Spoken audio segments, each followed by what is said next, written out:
மக்கள் திலகமும் ஜெயலலிதாவும் 1000ல் ஒருவன் திரைப்படத்தின் முதலாக இணைந்து நடித்தார்கள். அப்போதே ஜெயலலிதா வித்தியாசமான பெண் என்பதை மக்கள் திலகம் புரிந்து கொண்டார். அந்த சிறுவயதிலேயே ஜெயலலிதா பல விஷயங்களை தெரிந்து வைத்திருந்தார். அவருடைய உரையாடல்களில் தெளிவான சிந்தனைகள் காணப்பட்டது. பல இலக்கியவாதிகள் எழுதிய ஆங்கில நூல்களை படிப்பதும் அவற்றை ஆராய்ந்து பார்ப்பதும் அவருடைய பொழுதுபோக்காக இருந்தது. மக்கள் திலகம் ஜெயலலிதாவுடன் இணைந்து பல படங்கள் நடித்தார். அப்போது ஜெயலலிதாவுடன் நெருங்கி பழகும் வாய்ப்பு ஏற்பட்டது. அப்போது ஜெயலலிதாவிற்கு அரசியலில் சற்றும் ஆர்வமில்லை என்பது அவர் தெரிந்து கொண்டார். எனினும் ஜெயலலிதா அரசியலை பற்றி பல நுணுக்கமான விஷயங்களை தெரிந்து வைத்திருந்தார்.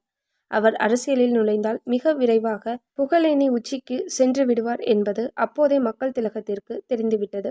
ஆனால் இருவருடைய திசைகளும் வெவ்வேறு பக்கம் திரும்பிவிட்டன. சில ஆண்டுகள் வரை இருவராலும் சந்திக்கக்கூட முடியவில்லை. பிறகு ஜெயலலிதா மக்கள் திலகத்தை சந்தித்த போது அவர் அண்ணா திராவிட கழகத்தை ஆரம்பித்து அதன் வளர்ச்சிக்காக முழு மூச்சாக செயல்பட்டு கொண்டிருந்தார். ஜெயலலிதாவை கண்டதும் அவரை தம்முடைய கட்சியில் சேர்த்து கொண்டு தமக்கு உதவியாக வைத்துக்கொள்ள தீர்மானித்தார். அப்படியே செய்தார் மக்கள் திலகம். மக்கள் திலகத்தைப் போலவே ஜெயலலிதாவிடமும் நேர்மையும் நாணயமும் இருந்தன.